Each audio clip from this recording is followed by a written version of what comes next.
এমইএছএমৰ অন্য এটা ভিডিঅ'লৈ আপোনালোকক সকলোকে পুনৰবাৰ স্বাগতম জনাইছোঁ। তো সেকেন্ড ফেজ নিযুক্তিৰ বাবে ভাল খবৰে আহি আছে। তো হয়তো বহুতেই মানে এটা প্ৰশ্ন কৰি থাকে বা নিজৰ মনত এটা প্ৰশ্ন উত্থাপিত হৈয়ে থাকে যে DEE আৰু SSৰ মানে নতুন কৰি পোষ্ট ওলোৱাৰ কিমান দূৰ চান্স আছে বা সম্ভাৱনা আছে, বা হয়তো কিছুমানে সুধি থাকে যে DE আৰু SSৰ নতুন কৰি বিজ্ঞাপন ওলাবনে নাই। আনহাতে বিজ্ঞাপনটো যদি ওলায় তেনেহ'লে কেতিয়া ওলোৱাৰ সম্ভাৱনা আছে, তো এনেকুৱা প্ৰশ্ন কৰিয়েই থাকে। আনহাতে কিছুমানে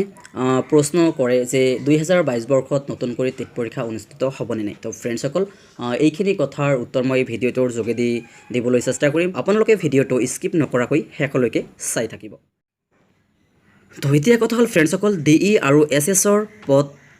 ওলোৱাৰ কিমান দূৰ চান্স আছে, আনহাতে যদি ওলায় কিমানখিনি পদ ওলোৱাৰ সম্ভাৱনা আছে আৰু কেতিয়া ওলাব। তো ফ্ৰেণ্ডসকল, DEE আৰু SSৰ যে নতুন কৰি পদ ওলাব, তো এইখিনি এটা সম্ভাৱনা যথেষ্ট আছে, কিয়নো ইতিমধ্যে এটা সবিশেষ জানিব পৰা গৈছে যে DEE আৰু SSৰ পদ যে ওলাব নতুন কৰি, এইখিনি মানে ভালকৈ ক'ব পৰা যায় যে আপোনালোকৰ DEE আৰু SSৰ নতুন কৰি পোষ্ট ওলাব। তো এতিয়া কথা হ'ল যে DEE আৰু SSৰ কিমানখিনি পদ ওলোৱাৰ সম্ভাৱনা আছে। তো ফ্ৰেণ্ডসকল, আপোনালোকে সকলোৱে ভালকৈ জানে যে যোৱা কেইদিনমান আগতে আপোনালোকৰ যিটো নিযুক্তি প্ৰক্ৰিয়া শেষ হৈ গ'ল, যে 9354টা পদৰ নিযুক্তি সমাপ্ত হৈছে। কিন্তু ইয়াতে প্ৰকৃততে কিমানখিনি নিযুক্তি পাইছিলে এইখিনি হয়তো আপোনালোকে নিশ্চয়কৈ জানে। যিহেতু অভাৰলেপিং ছিষ্টেম আছিলে, তাত কিন্তু যিটো উইথড্ৰ ছিষ্টেম সেইখিনি দিয়া নাছিলে, যাৰ বাবে কিন্তু তাত ক'ব পৰা যায় যে 9354টা পদৰ ভিতৰত তাত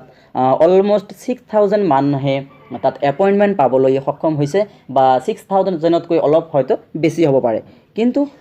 এভাৰেজ এটা মানে এক্সপেক্টেড যে 7000 মান তেনেকুৱা মানে DEত নিযুক্তি প্ৰদান কৰা হৈছিলে, আৰু বাকীখিনি মানে অভাৰলেপিং ৰৈ গৈছিলে। তো এতিয়া কথা হ'ল যে হয়তো 2000 বা 2500 মান পোষ্ট যে অভাৰলেপিং থাকি গৈছিলে, সেইখিনিৰ কাৰণে আপোনালোকৰ এটা বিজ্ঞাপন ওলাবই। কিন্তু হয়তো ইয়াতে আৰু কিছু DEৰ পদ মানে কি কৰিব, এড কৰিব, তাত হয়তো কিছু এড কৰি কিনে আপোনালোকৰ কাৰণে বিজ্ঞাপনটো প্ৰকাশ কৰিব। এইখিনি যে বিজ্ঞাপন প্ৰকাশ হ'ব, এইখিনি কথা মানে সঁচা হয় যে আপোনালোকৰ যিটো মানে সেকেন্ড ফেজৰ কাৰণে যে বিজ্ঞাপন ওলাব DEEত, এইখিনি নিশ্চয়তা আছে যে আপোনালোকে হয়তো চাব পাৰিব যে আপোনালোকৰ কাৰণে যে DEEৰ ফালৰ পৰা যে টেট উত্তীৰ্ণসকলৰ কাৰণে এপ্লাইৰ এটা নটিফিকেশ্যন আহি পাইছে। তো এনেকুৱা আহিব, আপোনালোকে চিন্তা কৰিব নালাগে। কিন্তু বেছি পদ নোলায় DEEৰ ফালৰ পৰা, যিটো আপোনালোকৰ ৰেগুলাৰ পোষ্টৰ কাৰণে বেছি পদ নোলায়, কিন্তু ওলাব, অলপ হ'লেও ওলাব, এইখিনি নিশ্চয়তা আছে। তো এতিয়া কথা হ'ল যে SSৰ অধীনত কিমানখিনি পদ ওলোৱাৰ সম্ভাৱনা আছে। তো ফ্ৰেণ্ডসকল, এতিয়া কথা হ'ল যে SSৰ পদ বহুখিনি ওলোৱাৰ সম্ভাৱনা থাকিব, কিয়নো SSৰ অধীনত যিবিলাকে চাকৰি কৰি আছে, অৰ্থাৎ কণ্টেক্সুৱেল যিবিলাক শিক্ষকে চাকৰি কৰি আছিলে, তেখেতসকলে ভালেখিনি এইবাৰ যিটো ৰেগুলাৰ পোষ্টত চাকৰি হৈ গৈছে, বা আগৰে পৰা ভালেখিনি ভেকেঞ্চি আছিলে। কিন্তু দেখা গৈ আছে যে SSৰ অধীনত যদি চৰকাৰে মানে এডভাৰ্টিজমেণ্ট প্ৰকাশ কৰিব বিচাৰে, কিন্তু দেখা যায় তাত ভালেখিনি এডভাৰ্টিজমেণ্ট প্ৰকাশ কৰিব পাৰিব। তাত মানে এটা এক্সপেক্টেড ক'ব পৰা যায় যে তাত 20,000তকৈ বেছি যিটো মানে ভেকেঞ্চি হৈ আছে ক'ব পৰা যায়, কিয়নো এইখিনি এটা হিচাপ হয়তো অহা নাই যদিও, কিন্তু তাতকৈ বেছি হোৱাৰ সম্ভাৱনা আছে, মনত ৰাখিব। তো যি কি নহওক, SSৰ যিটো ভেকেঞ্চি আছে, এইখিনি মানে ভালেখিনি ভেকেঞ্চি হৈ আছে। যদি হয়তো চৰকাৰে বিচাৰে যে SSৰ পোষ্টখিনি যিখিনি আছে গোটেইখিনি দিম, তেনেহ'লে কিন্তু আপোনালোকে মানে প্ৰত্যেকজন কেণ্ডিডেটছেই প্ৰায় ক'বলৈ গ'লে চাকৰি পাবলৈ সক্ষম হ'ব। ফ্ৰেণ্ডসকল, DEE আৰু SSৰ অধীনত দুয়োটাৰে অধীনত আপোনালোকে যে বিজ্ঞাপন এটা পাব, এইখিনি মানে ভালকৈ ক'ব পৰা যায়। আপোনালোকে হয়তো চাব পাৰিব, নেক্সট টাইমত আহি আছে। তো এতিয়া কথা হ'ল ফ্ৰেণ্ডসকল, বিজ্ঞাপনটো প্ৰকাশ পাবই, তো কেতিয়া প্ৰকাশ পোৱাৰ সম্ভাৱনা আছে। হয়তো কিছুমানৰ মনত এনেকুৱা এটা প্ৰশ্ন উদয় হ'ব পাৰে, বা কিছুমানে কুৱেশ্যন কৰিব অলৰেডি। ইয়াৰ উত্তৰত মই কৈছোঁ যে হয়তো যদিও ইয়াৰ কোনো এটা মানে অফিচিয়েল নটিফিকেশ্যন বা কোনো ইনফৰমেশ্যন অহা নাই, তো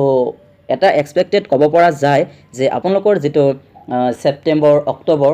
তাৰ মানে সেই সময়ত বা তাৰ আগতে মানে হোৱাৰ এটা পূৰ্ণ সম্ভাৱনা আছে যে আপোনালোকৰ DE আৰু SSৰ নতুন কৰি বিজ্ঞাপন পোৱাৰ। তো ফ্ৰেণ্ডসকল, DE আৰু SSৰ অধীনত যে বিজ্ঞাপন প্ৰকাশ পাব এইখিনিৰ মানে সঁচাই প্ৰকাশ পাব আপোনালোকে নিশ্চয়কৈ চাব পাৰিব তো হয়তো এতিয়া আপোনালোকে অলপ মানে ৱেইট কৰিব লাগিব তো ধৈৰ্য ধৰিলেহে হয়তো আপোনালোকৰ কাম হ'ব তো আৰু এটা কথা হ'ল যে আপোনালোকক হয়তো লাগি থাকিব লাগিব তো এনে যদি আপোনালোকে হয়তো বহি থাকে যে কিমানখিনি ওলাব কিন্তু আপোনালোকে যদি সকলোৱে যদি অসম চৰকাৰক মানে এটা প্ৰেছাৰ ক্ৰিয়েট কৰে বা হয়তো আপোনালোকে ভাবে যে আমি মানে যিটো ভেকেণ্ট হৈ আছে সেইবিলাকৰ তথ্য এটা মানে ল'ম তো তেনেহ'লে হয়তো আপোনালোকৰ কাৰণে আৰু বেছি ভাল হ'ব যদি আপোনালোকে এইটো ডিষ্ট্ৰিক্ট ৱাইজ বা মানে যেটো গঠন আপোনালোকে বনাইছে সংগঠন বনাইছে সেই সংগঠন অনুযায়ী যদি কাম কৰে হয়তো আপোনালোকে অতি সোনকালে ফলপ্ৰসূ হ'ব পাৰিব বুলি মানে আশা কৰিব পৰা যায় তো যিকি নহওক ফ্ৰেণ্ডসকল আপোনালোকে বহি নাথাকিব আপোনালোকে হয়তো লাগি থাকক তেতিয়াহ'লে হয়তো আপোনালোকৰ সোনকালে ওলোৱাৰ সম্ভাৱনা থাকিব কিন্তু যদি লাগি নাথাকে তেনেহ'লে কিন্তু আপোনালোকৰ কাৰণে পোষ্ট ওলাব কিন্তু হয়তো মানে কম সংখ্যক মানে পৰিমাণৰ মানে পোষ্ট ওলাব তো গতিকে আপোনালোকে লাগি থাকিব তেতিয়াহে আপোনালোকে হয়তো এটা মানে ডাঙৰ পৰিমাণে এটা পোষ্ট পাবলৈ সক্ষম হ'ব তো এতিয়া কথা হ'ল ফ্ৰেণ্ডছ বহুতেই হয়তো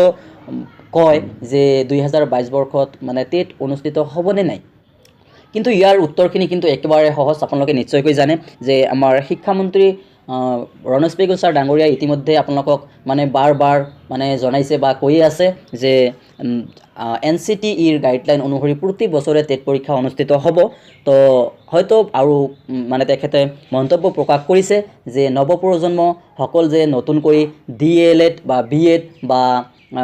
ডিপ্লোমাখিনি লৈ যে বহি আছে অধিক আগ্ৰহেৰে টেট পৰীক্ষাৰ কাৰণে তো এইখিনিৰ কাৰণে হয়তো তেখেতে মানে চিন্তা চৰ্চা কৰিছে যে গতিকে আপোনালোকে হয়তো চিন্তা কৰিব নালাগে আপোনালোকৰ টেট পৰীক্ষা নতুন কৰি অনুষ্ঠিত হোৱাৰো পূৰ্ণ সম্ভাৱনা আছে হয়তো 2022 বৰ্ষৰ শেষৰ ফালে যদি আগতো মানে আগষ্ট ছেপ্টেম্বৰত নহয় তেনেহ'লে নৱেম্বৰ ডিচেম্বৰ হ'লেও আপোনালোকৰ টেট পৰীক্ষাটো হোৱাৰ মানে পূৰ্ণ সম্ভাৱনা আছে তো যিকি নহওক ফ্ৰেণ্ডসকল এইখিনি আছিলে আজিৰ ভিডিঅ'টোৰ মূল বিষয়বস্তু তো যদিহে ভিডিঅ'টো ভাল পাইছে তেনেহ'লে এটা লাইক কৰিব আৰু পাৰিলে চেনেলটো ছাবস্ক্ৰাইব কৰি কাষত থকা বেল বাটনত প্ৰেছ কৰি নটিফিকেশ্যনটো অল অপশ্যনত ৰাখি দিব আৰু যাতে মই এনেধৰণৰ কোনো ভিডিঅ' আপলোড দিয়াৰ লগে লগে আপোনালোকে সকলোতকৈ আগত পাবলৈ সক্ষম হয় তো ভিডিঅ'টো গোটেইখিনি চোৱাৰ বাবে ধন্যবাদ